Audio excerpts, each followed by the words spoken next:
Welcome to the Hojo on Architecture podcast. Video Game Architecture Chapter 10, The Conclusion.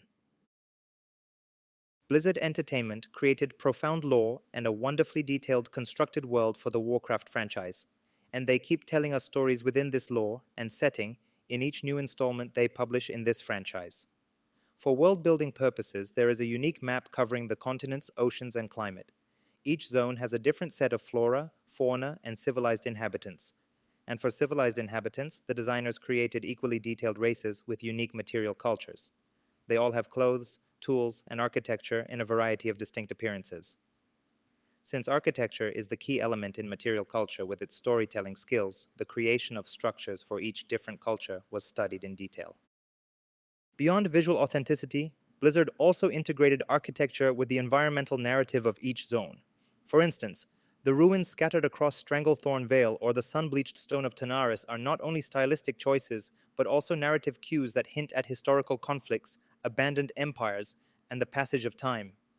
This layered design approach transforms buildings into silent historians, allowing players to uncover fragments of untold stories simply through observation.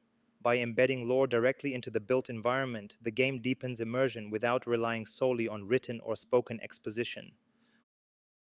For the video gaming architecture in the narrative experience scale of evocative, enacting, embedded, emergent spaces, the World of Warcraft displays an umbrella stance rather than sampling one of them. The design of Azeroth is evocative in terms of being a part of a greater ecosystem of several books, games, and other media known as the Warcraft franchise. It is also enacting in terms of gathering people together for similar purposes. For embedded spaces, the game presents a pre-structured mise-en-scene for players to explore. And for emergent spaces, the game gives freedom to its players to define their own goals and write their own stories. Moreover, the scale and placement of structures in Azeroth are carefully tuned to gameplay dynamics. Defensive towers in battlegrounds, for example, are not merely aesthetic, but strategically positioned to guide player movement and influence tactical decisions. Similarly, the winding streets of Stormwind or Orgrimmar are designed to create a sense of urban complexity while subtly directing players toward key locations. This fusion of spatial planning and narrative intent reflects a sophisticated understanding of how architecture can simultaneously serve aesthetic, functional, and storytelling purposes within an interactive medium. Finally, the structural creation in World of Warcraft can be considered successful for several reasons.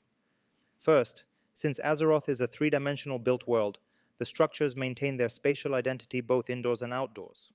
Some games, on the other hand, evaluate the structures with their abstract meanings. As an example, in Age of Empires, an isometric real-time strategy franchise, when lumberjack villagers drop off the wood to a storehouse structure, the resource becomes invulnerable, since it is not an actual architectural storage. However, World of Warcraft utilizes the architecture for similar purposes to the real world. Second, in terms of vernacular architecture, the game serves as an excellent example of the structural identity of fictional cultures. In terms of the identification of distinct cultures and the differentiation of their appearance, architecture here plays a critical role. The structures of Alliance races resemble real-world formal architecture, whereas the Horde races' buildings are designed with a more vernacular identity. This alone proves the critics of the Western attitude. The Alliance races were created with industrialized cultures in mind, whereas the Horde races resemble the alien cultures of third-world countries. Third, both the building forms and the building materials contribute to storytelling. Neither stone, nor wood, nor spikes is an actual material. However, they ease the perception of the fictional cultures either savage or industrialized. Fourth, the cartoonish atmosphere preferred while building Azeroth indicates that the setting was optimized for gameplay. Structures and cities in World of Warcraft have a unique appearance, which is not realistic. Therefore, the storytelling function of the architecture here is the primary goal of world building. Azeroth is a fantasy world, and this dissimilarity is working successfully. After an overall evaluation of Azeroth's architecture, it can be confidently stated that, given its narrative-driven features and architectural storytelling, World of Warcraft should be recognized as another world-building epic, and the use of vernacular architecture here single-handedly takes control of much of the storytelling function of the game world. Given the scarcity of such detailed game worlds with diverse cultural variety, the evaluation of storytelling features in architecture within World of Warcraft can be considered unique and a leading example. And therefore, Azeroth can be named a very successful fictional world which has been built from scratch. In a broader context, the architectural storytelling of Azeroth offers valuable insight for the future of digital world building. As technology advances and interactive media evolve, the lessons from World of Warcraft demonstrate that architecture is not merely a backdrop, but an active participant in shaping narrative, culture, and player engagement. Whether in fantasy realms or science fiction metropolises, the marriage of spatial design and storytelling will remain a defining hallmark of the most memorable game worlds. This is the end of the Video Game Architecture Chapter 10, the conclusion and the Season 2 of the Hodja on Architecture podcast.